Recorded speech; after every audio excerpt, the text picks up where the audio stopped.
और कब पनपेगा यह उसके पोषण और परिस्थितियों पर निर्भर करता है। गुरुजी ने राजा को आराम से बैठने का इशारा किया और एक पुरानी प्रेरणादायक कहानी सुनानी शुरू की। कई वर्षों पहले गुरुजी ने कहा, एक गांव में एक गरीब ब्राह्मण रहता था। वह अत्यंत धार्मिक और सच्चा व्यक्ति था। उसके मन में कभी किसी के प्रति घृणा या द्वेष नहीं था। उसने जीवन भर अच्छे कर्म किए और धर्म के मार्ग पर चला। फिर भी उसकी स्थिति दयनीय थी। उसका परिवार अत्यंत गरीबी में जीवन यापन कर रहा था। ब्राह्मण हर रोज सोचता, मैंने जीवन भर धर्म का पालन किया है, हमेशा सत्य का साथ दिया है, फिर भी मुझे इतना दुख क्यों मिल रहा है? क्या यही मेरा भाग्य है? क्या इसे बदला नहीं जा सकता? एक दिन अपनी निराशा से भरा हुआ ब्राह्मण गांव के मंदिर गया। उसने भगवान के सामने रोते हुए प्रार्थना की, हे प्रभु, मैंने सदा आपका नाम लिया है, सदैव सत्य और धर्म के मार्ग पर चला हूं, फिर भी मेरी स्थिति इतनी खराब क्यों है? क्या यही मेरा भाग्य है जिसे मैं कभी बदल नहीं सकता? तभी मंदिर में एक आरएश आए। वे ब्राह्मण की प्रार्थना सुन रहे थे। उन्होंने ब्राह्मण से पूछा, हे ब्राह्मण, तुम इतने दुखी क्यों हो? क्या कारण है कि तुम भगवान से इतनी व्याकुलता से प्रार्थना कर रहे हो? ब्राह्मण ने अपनी दयनीय स्थिति और जीवन भर किए गए अच्छे कर्मों के बावजूद मिल रहे दुख के बारे में बताया। उसने पूछा, हे अऋषिवर, क्या मेरा भाग्य बदल सकता है या मुझे इसे ऐसे ही स्वीकार करना होगा? ऋषि ने ब्राह्मण को शांत किया और कहा, मैं तुम्हें एक रहस्यमय स्थान पर ले चलूंगा। वहां तुम्हें अपने जीवन का असली कारण समझ में आएगा। तुम जानोगे कि तुम्हारा भाग्य ऐसा क्यों है। ऋषि ब्राह्मण को एक घने जंगल के भीतर स्थित दिव्य स्थान पर ले गए। वहां पहुंचकर उन्होंने ब्राह्मण को ध्यान करने का सुझाव दिया। आरषि ने कहा, ध्यान के माध्यम से तुम अपने कर्मों और भाग्य का गूढ़ रहस्य जान सकोगे। यह तुम्हारे सारे प्रश्नों का उत्तर देगा। ब्राह्मण ने आरषि की बात मान ली और ध्यान में बैठ गया। ध्यान करते समय उसे एक अद्भुत दर्शन हुआ। ध्यान के दौरान ब्राह्मण ने देखा कि उसने अपने पिछले जन्मों में कुछ ऐसे कर्म किए थे जिनके कारण उसे इस जन्म में गरीबी और कष्टों का सामना करना पड़ रहा है। उसने यह भी देखा कि उसके वर्तमान जीवन के अच्छे कर्मों के परिणाम स्वरूप उसका अगला जन्म सुखी और समृद्ध होगा। उसने समझा कि भाग्य कोई स्थायी चीज नहीं है, यह एक निरंतर क्रिया है जो हमारे कर्मों और प्रयासों से बनता और बदलता है। गुरुजी ने राजा धर्मवीर को एक और प्रेरक कहानी सुनाई। उन्होंने कहा, राजन, एक समय की बात है। एक घना जंगल था जहां एक विशाल और ताकतवर चील रहती थी। वह अपनी तेज गति और शक्ति के लिए प्रसिद्ध थी। उसकी ऊंचाई तक पहुंच पाना किसी के लिए संभव नहीं था। जंगल के सभी जीव उससे डरते थे और उसे आसमान की रानी मानते थे। चील को अपने पंखों की ताकत पर अत्यधिक गर्व था। वह अक्सर सोचती थी, मेरा भाग्य महान है, मैं हमेशा विजयी रहूंगी और मेरे सामने कोई नहीं टिक सकता।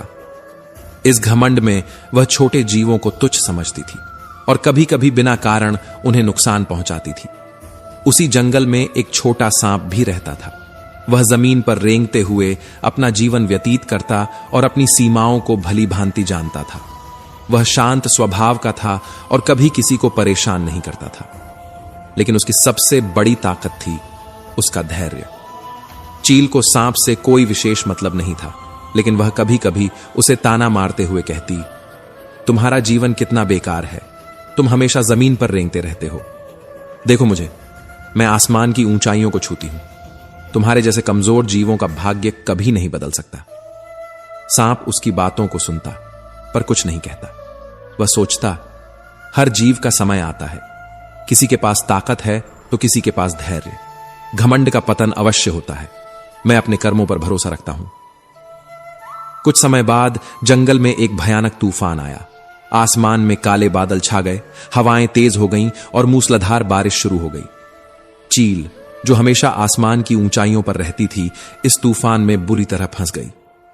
चील ने सोचा, मैं इतनी ताकतवर हूं, यह तूफान मेरा कुछ नहीं बिगाड़ सकता। लेकिन जैसे जैसे तूफान तेज होता गया, वह अपने पंखों पर नियंत्रण खोने लगी। उसने अपनी पूरी ताकत लगाई, लेकिन वह कमजोर पड़ने लगी और आखिरकार जमीन पर गिर पड़ी। दूसरी ओर सांप ने तूफान को आते हुए देख लिया था। उसने समझदारी से अपनी बिल में छिपकर धैर्यपूर्वक इंतजार किया। उसने सोचा, तूफान से लड़ना मूर्खता है। सबसे अच्छा यही है कि मैं शांति से इसका अंत होने की प्रतीक्षा करूं। तूफान खत्म होने के बाद चील जमीन पर थकी और घायल अवस्था में पड़ी थी। उसने सांप को बिल से बाहर आते देखा। सांप पूरी तरह सुरक्षित था, जैसे उसे तूफान ने छुआ ही ना हो। चील ने कमजोर आवाज में कहा, तुम्हारी समझदारी और धैर्य ने तुम्हें बचा लिया। मैं अपने घमंड और ताकत पर इतना गर्व करती थी कि मैंने अपने कर्मों और सीमाओं की अनदेखी की। तूने मुझे जीवन का सबसे बड़ा पाठ सिखाया है। गुरुजी ने कहानी समाप्त करते हुए राजा धर्मवीर से कहा, राजन, इस कथा से यह शिक्षा मिलती है कि केवल ताकत और सफलता का घमंड करना गलत है। भाग्य किसी के लिए स्थायी नहीं होता, यह हमारे कर्मों पर आधारित होता है। धैर्य और समझदारी से हम हर चुनौती का सामना कर सकते हैं। गुरुजी ने गंभीर स्वर में कहा, चील का पतन उसके घमंड और कर्महीनता के कारण हुआ, जबकि सांप ने अपने धैर्य और शांतिपूर्ण स्वभाव से तूफान को मात दी। भाग्य केवल वही लिखता है जो अपने कर्मों से उसे आकार देता है। राजा धर्मवीर ने गुरुजी की बातों को गहराई से समझा। उन्होंने विनम्रता से कहा, गुरुदेव, आपने मेरी आंखें खोल दी। अब मुझे यह समझ में आ गया है कि हमारे कर्म ही हमारे भाग्य का निर्धारण करते हैं। घमंड और आलस्य केवल पतन की ओर ले जाते हैं, जबकि धैर्य और अच्छे कर्म हमें विजय की ओर ले जाते हैं। गुरुजी ने राजा को आशीर्वाद देते हुए कहा, राजन, अब तुम्हारा कर्तव्य है कि तुम अपने राज्य में कर्म और धर्म का महत्व फैलाओ। लोगों को यह सिखाओ कि वे अपने जीवन को अच्छे कर्मों और सकारात्मक सोच से बदल सकते हैं। राजा धर्मवीर ने अपने राज्य में कर्म और धर्म का प्रचार प्रसार करना शुरू किया। उन्होंने सभी को सिखाया कि भाग्य कोई पूर्व निर्धारित लेखा जोखा नहीं है, यह हमारे कर्मों का प्रतिबिंब है। यदि हम सच्चे मन से अच्छे कर्म करेंगे तो हमारा भाग्य भी उज्जवल और समृद्ध होगा। राजा के इस संदेश ने पूरे राज्य में जागरूकता फैला दी। लोग अपने जीवन में सकारात्मक बदलाव लाने लगे और ईमानदारी तथा परिश्रम के मार्ग पर चलने लगे। राजा धर्मवीर गुरुजी की शिक्षाओं से अत्यंत प्रभावित हुए। जब वे महल लौटे तो उनके मन और हृदय में एक नई ऊर्जा, नई दृष्टि और गहरी संतुष्टि का भाव था। महल पहुंचते ही उन्होंने अपने मंत्रियों और दरबारियों को बुलाकर एक विशेष बैठक का आयोजन किया। उन्होंने सभा में कहा, कर्म ही भाग्य का निर्माण करते हैं। यह हमारी जिम्मेदारी है कि हम अपने कर्मों का महत्व समझें और दूसरों को भी समझाएं। राजा ने अपनी प्रजा के लिए ऐसी योजनाएं बनाई जिससे हर नागरिक को अच्छे कर्म करने का अवसर मिले। न्याय और धर्म का पालन करना राजा की प्राथमिकता थी, लेकिन अब उनके निर्णयों में नई गहराई और आध्यात्मिकता झलकने लगी थी। कुछ समय बाद राजा धर्मवीर के मन में जीवन और मृत्यु के रहस्यों को समझने की जिज्ञासा जाग उठी। उन्होंने सोचा कि अब समय आ गया है कि गुरुजी से इस गूढ़ विषय पर मार्गदर्शन लिया जाए। जब वे गुरुजी के आश्रम पहुंचे तो उन्होंने देखा कि वहां पहले से अधिक लोग मौजूद थे। गुरुजी ने राजा को देखकर कहा, धर्मवीर, मैं देख सकता हूं कि अब तुम कर्म और भाग्य के सिद्धांत को भली भांति समझने लगे हो, लेकिन तुम्हारे मन में अभी भी कुछ प्रश्न हैं जिनसे तुम मुक्त होना चाहते हो।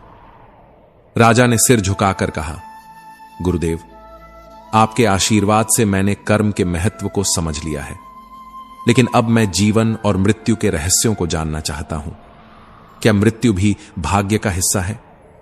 क्या हमारे कर्म हमारी मृत्यु को प्रभावित कर सकते हैं? गुरुजी ने कुछ क्षणों तक राजा को ध्यानपूर्वक देखा और फिर बोले, यह बहुत गूढ़ प्रश्न है। जीवन और मृत्यु के चक्र को समझना आसान नहीं है, लेकिन मैं एक प्राचीन कहानी के माध्यम से तुम्हारे प्रश्न का उत्तर दूंगा। गुरुजी ने राजा को एक कथा सुनाई। बहुत समय पहले एक महान राजा था। वह अपने राज्य में अत्यंत धनी और शक्तिशाली था। उसके पास हर प्रकार की सुख सुविधा थी, लेकिन वह मृत्यु के भय से अत्यंत परेशान था। उसे यह चिंता सताती थी कि एक दिन सब कुछ समाप्त हो जाएगा। इस भय से मुक्त होने के लिए उसने अपने दरबार के सभी विद्वानों और अर्षियों को बुलाकर पूछा, क्या कोई ऐसा उपाय है जिससे मैं मृत्यु से बच सकूं? परंतु कोई भी संतोषजनक उत्तर नहीं दे पाया। तभी उसे एक महान आर्षि के बारे में पता चला, जो जीवन और मृत्यु के रहस्यों को समझाने में सक्षम थे। राजा ने आर्षि से मिलने की ठानी और लंबी यात्रा के बाद उनके आश्रम पहुंचा। राशि ने राजा धर्मवीर का सादर स्वागत किया। राजा ने अपनी समस्या बताते हुए कहा, मैं मर रहा हूं और मृत्यु से अत्यधिक भयभीत हूं। उनकी आवाज में घबराहट थी। आर्षि ने शांत स्वर में उत्तर दिया, राजन, मृत्यु तो जीवन का एक अनिवार्य हिस्सा है, परंतु इसका भय तुम्हें व्यर्थ जकड़े हुए है। मैं तुम्हें एक ऐसा उपाय बता सकता हूं जिससे तुम मृत्यु के भय से परे जा सको। यह उपाय तुम्हें अमृता नहीं देगा, परंतु जीवन और मृत्यु के चक्र से अवश्य मुक्त कर देगा। राजा ने उत्सुकता से पूछा, हे ऋषि, वह उपाय क्या है? कृपया मुझे बताएं। ऋषि ने समझाया, तुम्हें अपने कर्म और जीवन के उद्देश्य को समझना होगा। जीवन को वैसा ही स्वीकार करना होगा जैसा वह है। जब तुम अपने कर्मों को जागरूकता के साथ बिना किसी फल की इच्छा के करोगे, तभी तुम मृत्यु के भय से मुक्त हो सकोगे। उन्होंने आगे कहा, जीवन और मृत्यु केवल परिवर्तन के दो चरण हैं। तुम्हारी आत्मा अमर है, जबकि शरीर केवल एक माध्यम है। मृत्यु के इस परिवर्तन को समझने के लिए तुम्हें अपनी आत्मा के वास्तविक स्वरूप को पहचानना होगा। राजा ने इन शब्दों को गहराई से आत्मसात किया। उन्होंने समझा कि मृत्यु से डरने की अपेक्षा जीवन के प्रत्येक क्षण को सार्थक बनाना ही सच्ची मुक्ति का मार्ग है। आर्षि की शिक्षाओं ने राजा के जीवन को एक नई दिशा दी। उन्होंने महसूस किया कि मृत्यु केवल एक नया अध्याय है। उन्होंने अपने जीवन के हर क्षण को न्याय, धर्म और सेवा के लिए समर्पित करने का निर्णय लिया। गुरुजी ने उन्हें समझाया, मृत्यु केवल शरीर का अंत है, आत्मा का नहीं। तुम्हारे कर्म ही तुम्हारी आत्मा को अमर बनाते हैं। राजा धर्मवीर ने अपने राज्य में सुधार की नई शुरुआत की। उन्होंने यह सुनिश्चित किया कि हर नागरिक को अच्छे कर्म करने का अवसर मिले। उन्होंने अपने राज्य में यह संदेश फैलाया, हमारे कर्म ही हमारे भाग्य का निर्माण करते हैं। मृत्यु केवल एक परिवर्तन है, अंत नहीं। उनके राज्य में समृद्धि और सद्भाव फैलने लगा। राजा धर्मवीर अपने आदर्श जीवन के लिए प्रजा के प्रिय बन गए। गुरुजी ने राजा को सिखाया कि भाग्य और कर्म एक दूसरे से अटूट रूप से जुड़े हुए हैं। भाग्य कहीं बाहर से नहीं लिखा जाता, यह हमारे अपने कर्मों का प्रतिबिंब है। भाग्य का लेखा जोखा कोई और नहीं लिखता, यह हमारे अपने कर्मों का परिणाम है। जीवन और मृत्यु का चक्र स्थायी है और इसे स्वीकार करना ही सच्चा ज्ञान है। क्या भाग्य पहले से निर्धारित है या हम इसे स्वयं बनाते हैं? यह सवाल केवल रामू का नहीं था, बल्कि हर उस व्यक्ति का है जो अपने जीवन में कठिन परिस्थितियों का सामना करता है। क्या हमारा जीवन एक अदृश्य नियम के अधीन है या हम अपने भाग्य के निर्माता हैं? प्राचीन काल में रामू नाम का एक साधारण किसान एक छोटे से गांव में रहता था। उसका जीवन कठिनाइयों से भरा हुआ था। फसलें बार बार बर्बाद हो जाती, परिवार में लोग बीमार रहते और आर्थिक स्थिति लगातार बिगड़ती जा रही थी। उसकी पत्नी राधा और बच्चे भी कमजोर और बीमार थे। रामू एक मेहनती व्यक्ति था, लेकिन उसकी मेहनत का कोई फल नहीं मिलता था। गांव के लोग हमेशा कहते, यह सब तुम्हारे भाग्य का खेल है। तुम्हारे जीवन में जो भी हो रहा है वह पहले से तय है, इसे कोई नहीं बदल सकता। ये शब्द रामू के दिल को छलनी कर देते। वह हर रात सोचता, क्या सचमुच मेरा भाग्य पहले से लिखा हुआ है? यदि ऐसा है तो मेरी मेहनत का क्या मतलब? रामू के मन में एक अंतर्द्वंद चल रहा था।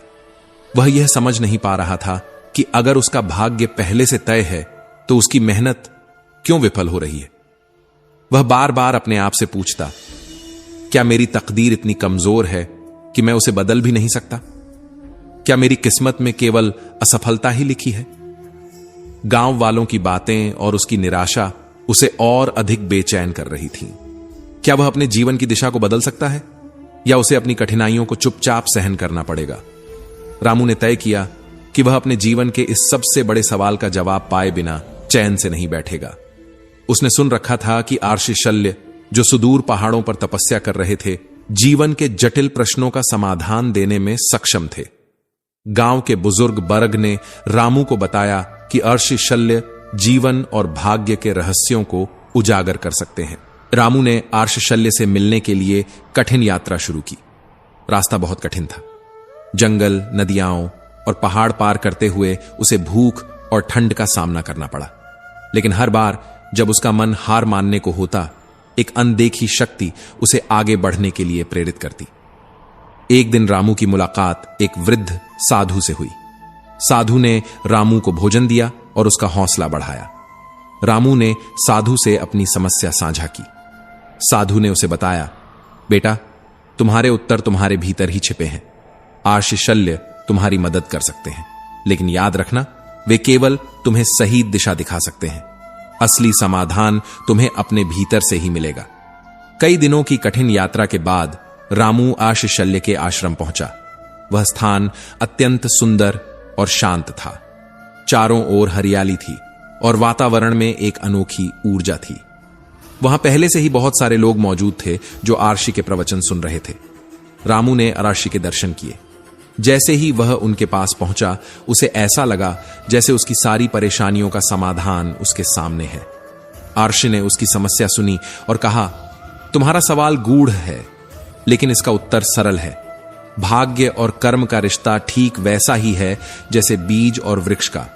बीज तुम्हारे पिछले कर्म है, लेकिन वृक्ष तुम्हारी वर्तमान मेहनत का परिणाम है। रामू ने विनम्रता से पूछा, प्रभु, क्या मैं अपने भाग्य को बदल सकता हूं? लोग कहते हैं कि इसे बदलने के लिए तुम कुछ नहीं कर सकते। राशि ने शांत स्वर में कहा, रामू, तुम्हारा प्रश्न गहरा है और इसका उत्तर तुम्हारे भीतर ही है, लेकिन इसे समझाने के लिए मैं तुम्हें एक कहानी सुनाता हूं। आर्ष ने कहा, रामू, मान लो तुमने एक बीज बोया है। यह बीज एक पौधे के रूप में विकसित होगा और फिर एक बड़ा पेड़ बनेगा। लेकिन यह पेड़ किस प्रकार का होगा, यह इस बात पर निर्भर करता है कि इसे कितना पानी, धूप और देखभाल मिलती है। यदि इसे सही समय पर पानी और पोषण मिलता रहे तो यह एक मजबूत और हरा भरा पेड़ बनेगा। लेकिन अगर इसे पर्याप्त देखभाल न मिले तो यह सूख कर समाप्त हो जाएगा। तुम्हारा भाग्य भी इसी तरह काम करता है।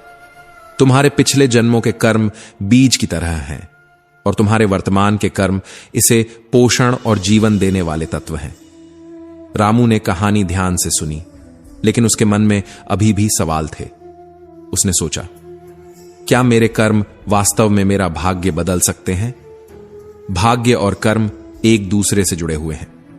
भाग्य वह है जो तुम्हारे पिछले कर्मों का परिणाम है, लेकिन यह याद रखना, भाग्य पत्थर की लकीर नहीं है।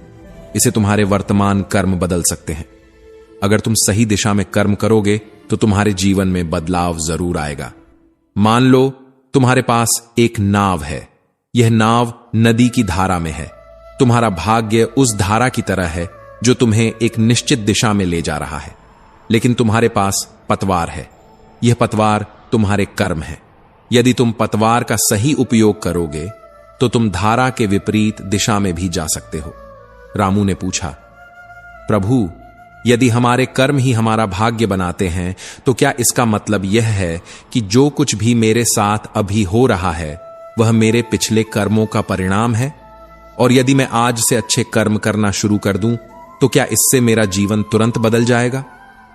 आर्षि मुस्कुराए और बोले, रामू, यह महत्वपूर्ण है कि तुम वर्तमान के महत्व को समझो। तुम्हारे वर्तमान के कर्म ही तुम्हारे भविष्य को आकार देते हैं, लेकिन यह प्रक्रिया धीरे धीरे होती है। जैसे एक बीज को पेड़ बनने में समय लगता है, वैसे ही कर्मों के परिणामों को बदलने में धैर्य और निरंतरता की आवश्यकता होती है। सही कर्म करने से जीवन की दिशा जरूर बदलती है, लेकिन इसके परिणाम धीरे धीरे आते हैं। फिर आर्षि ने एक और कहानी सुनाई। एक किसान ने अपने खेत में बीज बोए। पहले साल बारिश की कमी के कारण फसल नहीं उगी। किसान निराश हो गया और उसने सोचा कि यह उसका भाग्य है, लेकिन उसने हार नहीं मानी। अगले साल उसने फिर से बीज बोए और इस बार उसकी मेहनत रंग लाई।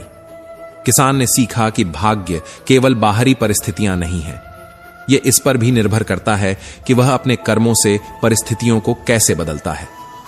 रामू ने फिर पूछा, प्रभु, यदि मेरे वर्तमान दुख मेरे पिछले कर्मों का परिणाम है, तो क्या मैं इन्हें पूरी तरह बदल सकता हूं, या मुझे केवल अपने वर्तमान और भविष्य पर ध्यान देना चाहिए? आर्ष ने गहरी सांस ली और कहा, रामू, जो अतीत हो चुका है उसे बदलना संभव नहीं है, लेकिन अतीत को स्वीकार करना ही पहला कदम है। यदि तुम अतीत के बोझ को ढोते रहोगे तो वह तुम्हारे वर्तमान और भविष्य दोनों को प्रभावित करेगा। केवल तुम्हारे वर्तमान के कर्म ही तुम्हें सही दिशा में ले जा सकते हैं और तुम्हारे भविष्य का निर्माण कर सकते हैं। यदि तुम अपने अतीत को छोड़कर वर्तमान पर ध्यान दोगे तो धीरे धीरे तुम्हारा जीवन बदल जाएगा। आर्षि ने यह भी कहा, अतीत का बोझ ढोने से तुम आगे नहीं बढ़ पाओगे। उसे स्वीकार करो, उससे सीखो और फिर आगे बढ़ो। अपने वर्तमान को अच्छे कर्मों से भर दो और भविष्य तुम्हारा होगा। फिर आर्षि ने रामू को एक और उदाहरण दिया। एक बार की बात है, एक राजा अपने राज्य में बहुत खुशहाल जीवन जी रहा था। राज्य में शांति और समृद्धि थी। एक दिन एक गरीब ब्राह्मण राजा के दरबार में आया। वह बहुत परेशान और उदास दिख रहा था। राजा ने उसे अपने पास बुलाया और पूछा, तुम इतने परेशान क्यों हो ब्राह्मण? ब्राह्मण ने उत्तर दिया, राजा, यह मेरे भाग्य का खेल है। मैं कितनी भी मेहनत करूं, मेरा भाग्य मुझे इस गरीबी से बाहर नहीं निकलने देता।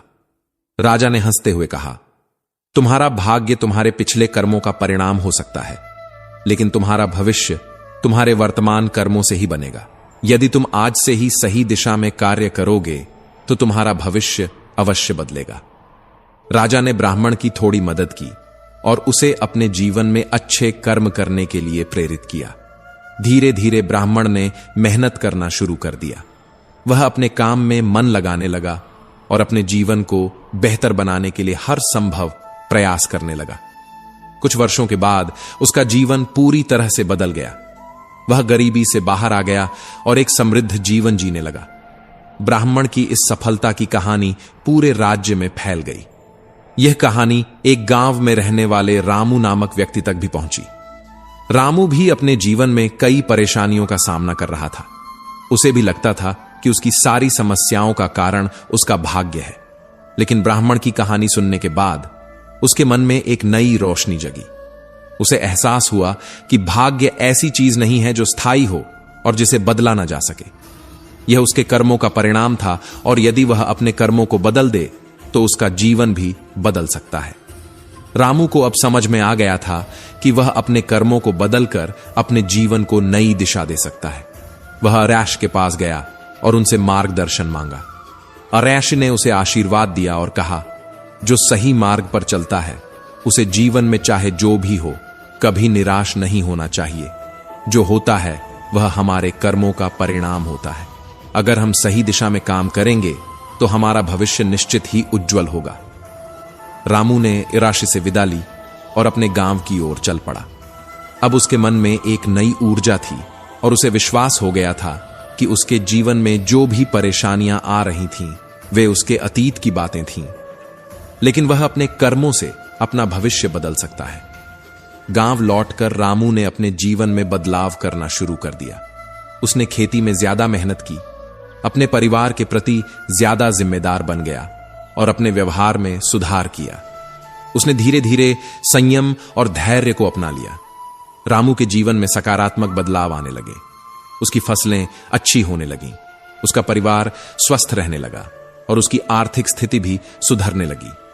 रामू के जीवन में आए इस बदलाव ने उसे और भी प्रेरित किया और वह हर दिन अपने जीवन को बेहतर बनाने में लगा रहा।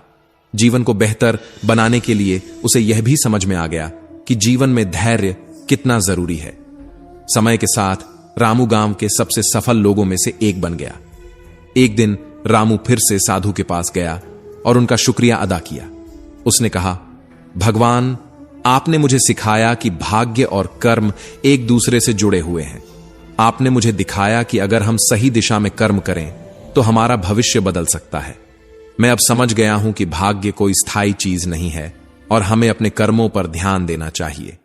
साधु ने मुस्कुराते हुए जवाब दिया, रामू, क्या अब तुम्हें यह बात समझ में आई? कहा गया है कि जीवन का पूरा खेल कर्मों का है। भाग्य का लेखन हमारे पिछले कर्मों का परिणाम है लेकिन हमारे वर्तमान कर्म हमारा भविष्य तय करेंगे। जीवन में कभी निराश न हो, क्योंकि आपके कर्म ही आपके सबसे बड़े सहयोगी हैं। रामू अब पूरी तरह से आत्मनिर्भर था। वह आश्रित और आत्मविश्वासी हो गया था।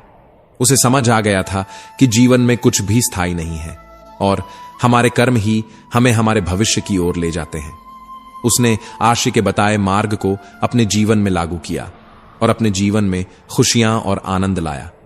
उसने शांति का अनुभव किया। यही इस कहानी का संदेश है कि हमारा भाग्य पहले से तय नहीं होता। हमारे कर्म ही हमारा भविष्य बनाते हैं और अगर हम सही दिशा में कर्म करें तो हम अपने जीवन में सुख और समृद्धि प्राप्त कर सकते हैं। जीवन में कभी हार मत मानो, क्योंकि आपके कर्म ही आपका भाग्य तय करते हैं। भगवान श्री कृष्ण ने गीता के सार में बताया है कि कोई भी व्यक्ति अपने कर्मों को नहीं छोड़ सकता है। अर्थात जो व्यक्ति सामान्य बुद्धि से अपने कर्मों में लगा हुआ है, उसे अपने कर्मों से विमुख नहीं होना चाहिए या उन्हें छोड़ना नहीं चाहिए, क्योंकि वह मनुष्य कभी भी ज्ञानी नहीं बन सकता है यदि मनुष्य अपने कर्मों का पालन नहीं करता है। यदि कोई व्यक्ति अपने कर्म से छुटकारा पा लेता है या अपने कर्म करना बंद कर देता है तो वह अपने मार्ग से भटक जाता है। दुनिया का एक नियम है जिसके अनुसार व्यक्ति को अपने कर्म करते रहना चाहिए। जो व्यक्ति अपने कर्म से बचना चाहता है या अपने कर्म करना छोड़ देता है, ऐसे लोगों का कभी कुछ नहीं हो सकता। गीता के सार में मनुष्य के नजरिए के बारे में भी कुछ बातें बताई गई हैं। इसमें लिखा है कि जो व्यक्ति ज्ञान और कर्म को समान रूप से देखता है, उसका नजरिया सही होता है। अज्ञानी व्यक्ति को ज्ञान नहीं होता है, इस कारण वह हर चीज को गलत नजरिए से देखता है। गीता के सार में ऐसे लोगों के बारे में भी बताया गया है कि जब व्यक्ति का मन स्थिर रहता है तो वो व्यक्ति अपने कार्य भी सही तरीके से करता है। गीता के सार में यह भी बताया गया है कि सबसे पहले मनुष्य को अपना आकलन करना चाहिए, यानी उसे अपने बारे में जानना चाहिए। खुद की योग्यता और क्षमता को जानकर ही कोई इंसान बन सकता है। जब तक मनुष्य अपने बारे में नहीं जानेगा, तब तक उसे मोक्ष की प्राप्ति नहीं हो सकती। श्री भागवत गीता में श्री कृष्ण ने भी कहा है कि हर इंसान को खुद पर पूरा विश्वास रखना चाहिए, क्योंकि जो लोग खुद पर विश्वास करते हैं उन्हें सफलता अवश्य मिलती है। यह भी कहा गया है कि व्यक्ति जिस चीज पर विश्वास करता है, अंत में वही बन जाता है जिस पर वह विश्वास करता है। जो लोग अपना कर्म नहीं करते और पहले से ही अपने कर्म के परिणाम के बारे में सोचने लगते हैं, गीता ऐसे लोगों के लिए है। यह सार एक बड़ी सीख साबित हो सकती है।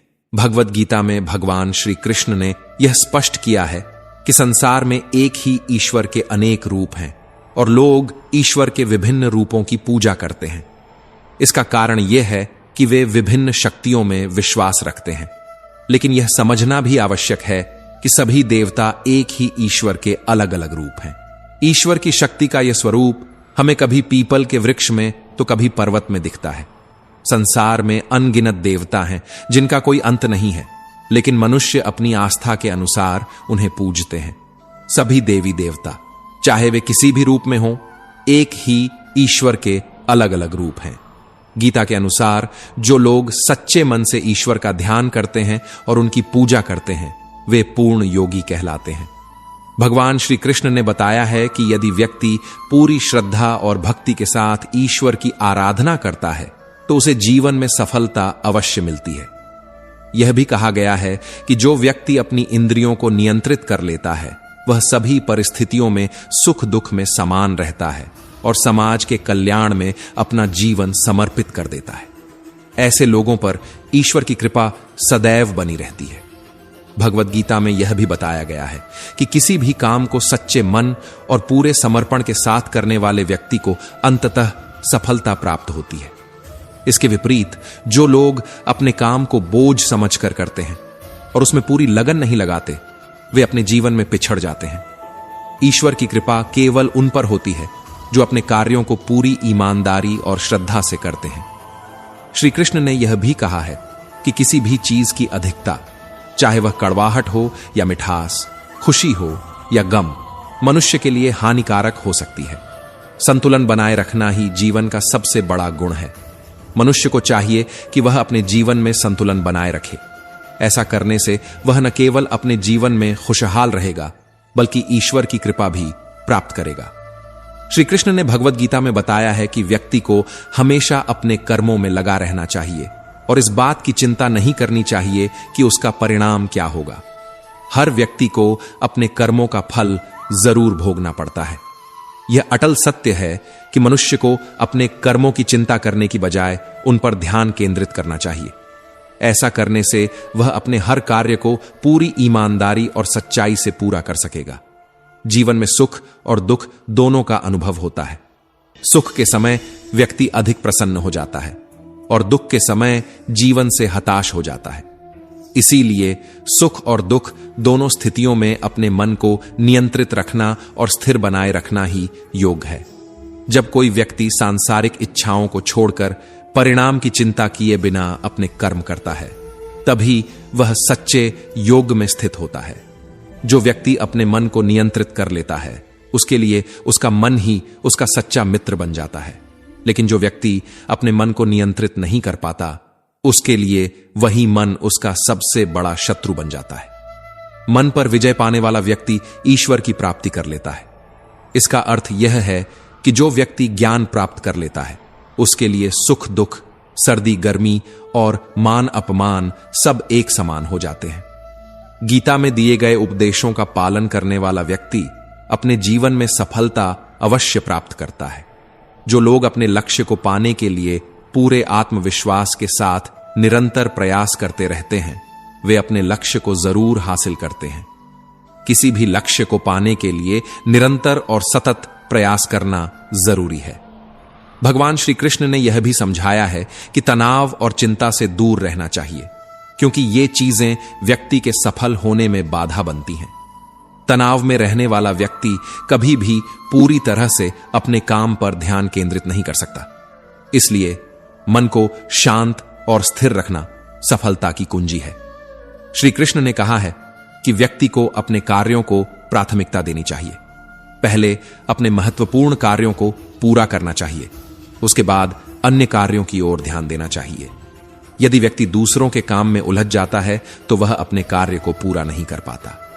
भगवद गीता में भगवान श्री कृष्ण ने कहा है कि जीवन में संतुलन बनाए रखना अत्यंत महत्वपूर्ण है। जो लोग केवल अपने स्वार्थ की पूर्ति के लिए जीते हैं, वे कभी भी सच्ची सफलता और शांति नहीं पा सकते। ऐसे मतलबी लोग जो अपने स्वार्थ के लिए कुछ भी कर सकते हैं, अंततः अकेले रह जाते हैं। गीता में यह बताया गया है कि स्वार्थी व्यक्ति उस दर्पण की तरह होता है जिस पर धूल जम जाती है। वह अपने ही सही स्वरूप को नहीं देख पाता और दूसरों से भी दूर हो जाता है। स्वार्थ व्यक्ति को न केवल दूसरों से दूर ले जाता है, बल्कि उसे अपने भीतर भी असंतोष और दुख का कारण बनता है। यदि कोई व्यक्ति सच्चा सुख और शांति चाहता है, तो उसे अपने स्वार्थ को त्याग कर दूसरों के भले के बारे में भी सोचना चाहिए। गीता के अनुसार स्वार्थी व्यक्ति मित्रता का सबसे बड़ा दुश्मन होता है। केवल वही व्यक्ति सच्चे अर्थों में सुखी और सफल हो सकता है जो न केवल अपने बारे में बल्कि समाज और दूसरों के बारे में भी सोचता है। भगवान श्री कृष्ण ने यह भी बताया कि ईश्वर सदैव अपने भक्तों का साथ देते हैं। जो लोग ईश्वर पर अटूट विश्वास रखते हैं, उन्हें जीवन में किसी भी कठिनाई का सामना करने में डर नहीं लगता। मनुष्य को यह समझना चाहिए कि ईश्वर ही इस संसार के संचालक हैं और हर परिस्थिति में वे अपने भक्तों का मार्गदर्शन करते हैं।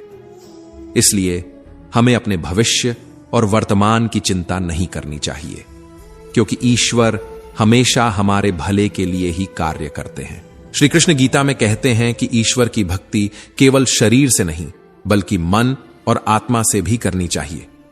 मनुष्य की वासनाएं ही उसके पुनर्जन्म का कारण बनती हैं। जब तक मनुष्य इंद्रियों के वश में रहता है, उसके जीवन में क्लेश और विकार आते हैं। संयम, धैर्य, सदाचार, स्नेह और सेवा जैसे गुण सत्संग के माध्यम से ही आते हैं। श्री कृष्ण यह भी कहते हैं कि मनुष्य को वस्त्र बदलने की नहीं, बल्कि हृदय परिवर्तन की आवश्यकता है। जिसने अपनी जवानी में पाप किए हैं, उसे बुढ़ापे में इसका दंड भुगतना पड़ता है। ऐसे व्यक्ति को नींद नहीं आती उसे चैन नहीं मिलता। जिन लोगों को ईश्वर ने संपत्ति दी है उन्हें गाय पालनी चाहिए। जुआ, शराब, व्यभिचार, अनैतिक संबंध, हिंसा और क्रूरता ये सभी कलयुग के लक्षण हैं। व्यक्ति को बार बार यह समझाना चाहिए कि भगवान के अलावा उसका अपना कोई नहीं है। श्री कृष्ण कहते हैं कि भोग में क्षणिक सुख है, लेकिन त्याग में स्थायी सुख है। अच्छी संगति भगवान की कृपा से प्राप्त होती है, लेकिन बुरी संगति में पड़ना मनुष्य के अपने हाथ में है। प्रतिदिन माता तुलसी और माता पार्वती की पूजा करना एक स्त्री का कर्तव्य है। श्री कृष्ण यह भी कहते हैं कि अपने आप को निर्दोष मानना बहुत बड़ी भूल है। यदि पति पत्नी पवित्र जीवन जीते हैं तो भगवान उनके घर पुत्र रूप में आना चाहते हैं। श्री कृष्ण अर्जुन से कहते हैं कि व्यर्थ चिंता मत करो। आत्मा न तो जन्म लेती है